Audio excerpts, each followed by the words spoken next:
Hey gang, and welcome back. Just a reminder, you can now use the promo code MTGMudsta, all caps, at flipsidegaming.com. You'll get 10% off orders over $10 and help with the channel at the same time. This week we have a bit of an old gameplay, but it's a goodie so you'll enjoy it, I'm sure. This week I'm playing my Animar deck, and my opener is Birthing Pod, Ulamog the Ceaseless Hunger, Swan Song, Rootbound Crag, Oracle of Moldiah, Hinterland Harbor, and Carplusian Forest. Kevin is playing his Roon deck, and he keeps a hand with Seaside Citadel, Noble Hierarch, Venser Shaper Savant, Bane of Progress, Aura Shards, and Thousand Year Elixir. Brian is playing his Riku deck, and he keeps a hand with Steam Vents, Command Tower, Farseek, Sakashima's Student, Reflecting Pool, Wood Elves, and Cultivate. Lastly, David is playing Meren, and it keeps an opener with 2 Swamps, Forest, Llanowar Elves, Birthing Pod, Sidisi Undead Vizier, and a Winding Constrictor. I win the die roll and start us off. For the first turn of the game, I play Hinterland Harbor, and it comes into play tapped. Kevin follows my example and plays Seaside Citadel and passes to Brian. Brian also plays Follow the Leader and plays Steam Vent tapped before passing to David. David breaks from the mold, playing a Forest and casting Jiraga Tree Speaker. For my turn, I play Rootbound Crag and pass my turn. Kevin plays a Breeding Pool tapped and casts Noble Hierarch before passing to Brian. Brian plays Command Tower and casts Farseek to find Breeding Pool before passing to David. David plays a Swamp and pays 2 mana to level up Jiraga Tree Speaker. He then taps the Tree Speaker to cast Llanowar Elves before passing to me. For my turn, I play Carplusian Forest and take 1 for tapping it for red before casting Animar. With nothing else, I pass to Kevin. Kevin drops Core Haven for his land drop for turn, and he casts Recruiter of the Guard to find Birds of Paradise. He then casts the birds thanks to Noble Hierarch and passes to Brian. Brian plays Reflecting Pool and casts Cultivate, finding a forest for the field and an island to his hand. He then passes to David. David plays a Swamp and then casts Meren. Once his commander is resolved, he follows up by casting a Winding Constrictor before passing to me. For my turn, I cast Cloud of Fairies, giving Animar a +1/+1 counter and untapping the 2 lands I used to cast it. I then tap Carplusian Forest, taking 1 to cast a Core Tribe Elder, and move to combat. I swing Animar at Brian for 3 commander damage, and I pass my turn. For Kevin's turn, he casts Wall of Omens and draws a card. He then casts Chromatic Lantern, and with nothing else, passes to Brian. For Brian's turn, he plays Frontier Bivouac, and then he casts Riku of True Reflections before passing. At the end of Brian's turn, I sacrifice Sakura Tribe Elder to find an island. For David's turn, he plays a Swamp and casts Strionic Resonator. He then takes 2 and casts Birthing Pod, and takes another 2 as he pays just 1 to activate the pod, killing his Llanowar Elves. The Elves dying triggers Meren, which also triggers Winding Constrictor, giving David 2 experience counters. He finds his own Sakura Tribe Elder and sacrifices it, gaining 2 more experience counters and getting to go find a basic. At the end of David's turn, he brings back Sakura Tribe Elder thanks to Meren's trigger. For my turn, I cast Dreamstalker, giving Animar another +1/+1 counter. When the monkey enters the battlefield, it returns Cloud of Fairies to my hand. I then recast Cloud of Fairies, giving Animar another counter and untapping 2 lands. I then cast Void Mage Husher, giving Animar yet another counter, and then resolve Oracle of Moldiah, giving another counter to Animar and revealing the top card of my library to be Time Spiral. This also in turn lets me return Void Mage Husher to my hand. Moving to combat, I swing Animar at David, who chumps with Sakura Tribe Elder and sacrifices it to go find a basic, which gives him another 2 experience counters. For Kevin's turn, he plays a Plains, and then casts his own Birthing Pod, taking 2, because no one wants to pay the full mana for it. He then sacrifices Recruiter of the Guard, taking another 2 to find Fairy Artisan. With nothing else, he passes turn. During Brian's first main phase, he plays an island and casts Wood Elves. He uses Riku's ability to create a copy of Wood Elves, and Fairy Artisan also triggers, and Kevin gets a token of Wood Elves as well. Both of them get to go search their libraries for a Forest land card, with Kevin going first. Kevin grabs a Savannah, and Brian finds Stomping Ground and a basic Forest. With nothing else, he passes to David. On David's turn, he taps Tree Speaker for 2 mana, but only uses 1 of them and pays 2 life to sacrifice the Winding Constrictor to Birthing Pod. Unfortunately for David, I finally remember that Void Mage Husher is a thing, and I stifle the ability. Animar gets a +1/+1 counter, and David still gets an experience counter from the creature dying, but doesn't get a creature from his library. David then plays Bloodstained Mire for his land drop, and cracks it, taking 1 to go find Overgrown Tomb, which he then pays 2 life to have it come into play untapped. David then casts Sidisi, exploiting itself, and Kevin also gets a Sidisi, which he also uses to exploit itself. At the end of David's turn, he pays 2 mana to use Strionic Resonator to copy Meren's ability. The first creature he brings back is Sakura Tribe Elder, which Kevin gets a token of. David then chooses Sidisi, and in response to the creature coming into play, Kevin sacrifices the Elder to go get a basic. Kevin then uses the token of CDC to exploit itself and tutors for another card. David in turn uses the CDC trigger to exploit the Sakura Tribe Elder and also tutors for a card. For my turn, I draw Time Spiral, revealing Shivan Reefs, which I play off the top, and reveal Crop Rotation. I then pay 3 mana to cast Ulamog the Ceaseless Hunger and exile Kevin's Fairy Artisan and David's CDC, both of which have done more than their fair share of work this game. This in turn lets me return Void Mage Husher to my hand, and I move to combat. I decide that tutoring twice in one turn is more than enough, and I swing Animar at David, dealing 9 commander damage. At the end of my turn, Kevin flashes in Venser, Shaper's Avant to return Animar to my hand. For Kevin's turn, he plays Minamo, School at Water's Edge, and then casts Tooth and Nail and Twine, which thankfully I have a counter for in the form of the timely Swan Song. Kevin then pods away Venser, taking 2 to find Seedborn Muse, and passes to Brian. Brian plays an island and casts Explosive Vegetation and copies it with Riku. He then casts Clone, copying Kevin's Seedborn Muse, and passes to David. On David's untap step, both he, Brian, and Kevin all get to untap all permanents they control, which is frankly ridiculous and I feel very left out. David then plays Ancient Tomb and taps the tomb in a swamp to cast Buried Alive, taking 2 damage. He finds Walking Ballista, Shieldred, and Puppeteer Click. He then casts from his hand Macabre the Unhallowed, and at the end of his turn, once again copies Meren's trigger thanks to Strionic Resonator. This lets him bring back Puppeteer Click and Walking Ballista.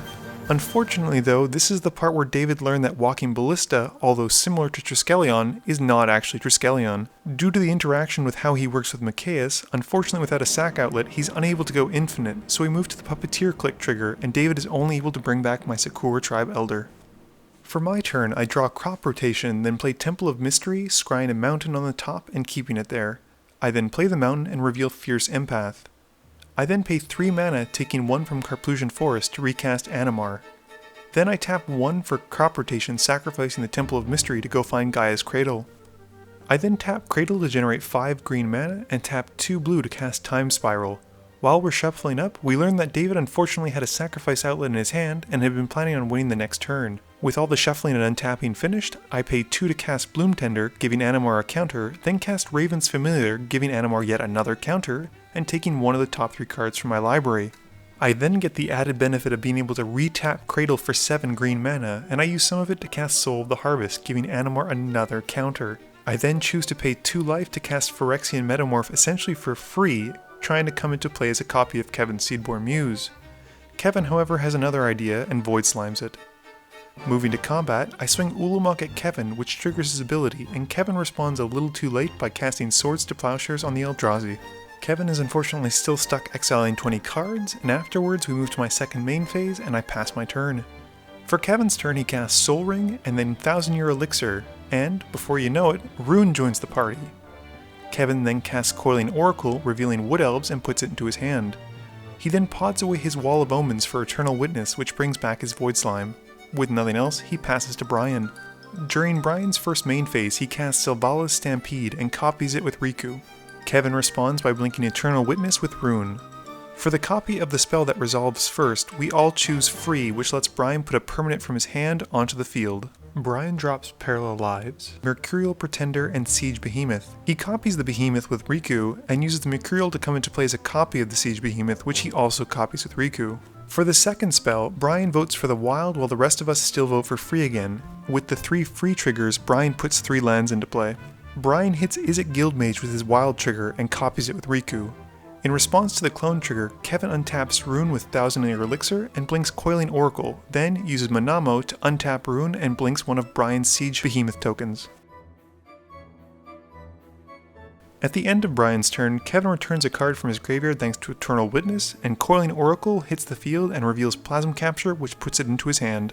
For David's turn, he untaps and in his first main phase casts Grave Pact, which Kevin happily nullifies with Void Slime.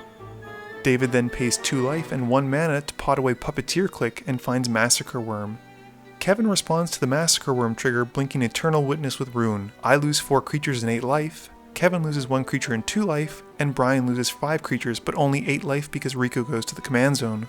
Puppeteer Click returns as well and grabs Kevin's copy of Gilded Drake. Gilded Drake then swaps itself with Brian's copy of Seedborn Muse, and David then casts Merciless Executioner, which Kevin counters thanks to Plasm Capture. David then casts Sylvan Caridid, and Kevin responds by blinking his Gilded Drake with Roon. At the end of his turn, David uses Meren's ability to bring back the Merciless Executioner and chooses to sacrifice the Massacre Worm, which comes back because of Macabre and puts another -2/-2 on all of our creatures, this time killing Animar, and Brian loses the rest of his army, taking a further 10 damage. At the end of turn, Eternal Witness and Gilded Drake come back.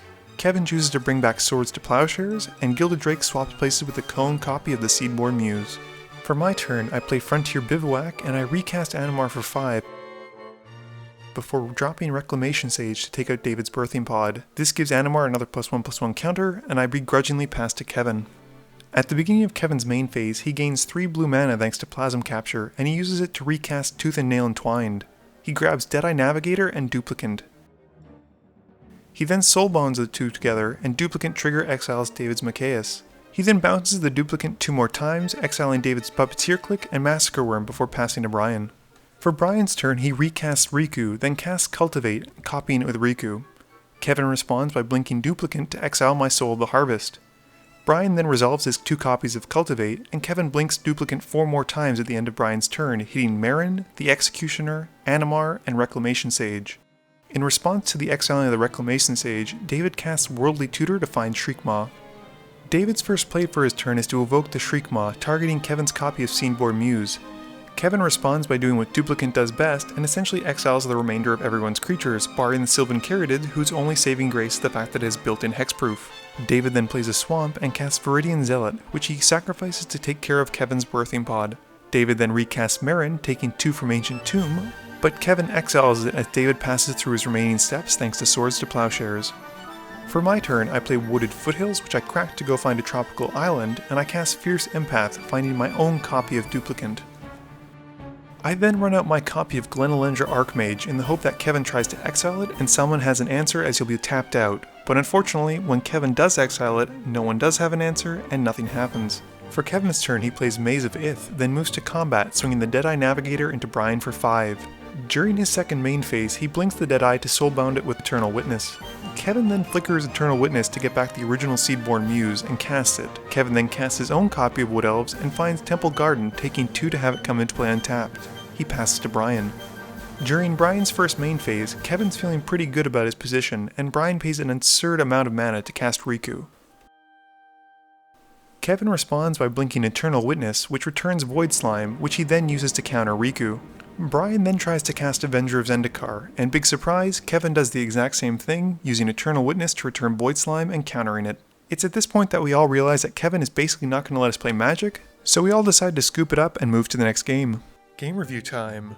So, one of the biggest downsides to Animar is if there's any kind of setbacks, it's really hard to get going again, and as you saw, once Animar was back in my hand and I had to recast him once or twice, it was really hard to gain any benefits from the huge creatures I run. Typically I don't run out Time Spiral that early, but I felt like Kevin and David had tutored so many cards that I had to disrupt their hands in some way. David's Meren deck was a lot more aggressive than mine, which typically is more of a stacks kind of build. It was unfortunate that he wasn't able to win with the Walking Ballista and Macabre Unhollowed, but it did teach us the important difference between Walking Ballista and Triskelion. If you've ever been on the fence about whether or not you should build Roon, I think this video is a really good example of why he's so powerful. Kevin was able to do a lot of fun things with untapping and blinking, and Roon is probably my favorite Bant commander. I'm pretty sure there was a misplay involving the Gilded Drake and the Eternal Witness and Massacre Worm coming back before them, but this is casual EDH, no one noticed it, and in the end I don't think anyone was too upset. It's a shame Brian's Riku deck didn't get to do anything considering how much he ramped. I mean, it was pretty cool when he resolved the Savala Stampede, but after that, he didn't really do anything. Please be sure to tune in every Monday at 11 AM Eastern Standard Time for a guaranteed new video, with a second video popping up sometime during the week. You can also follow me on Twitter at MTGMudsta, or check me out on Twitch at twitch.tv/MTGMudsta. This video is brought to you in part by support from my Patreons. If you're looking for a way to help out the channel, please be sure to visit the link below or in the About section. As always, thank you guys for watching, and please be sure to like, comment, share, and subscribe for more.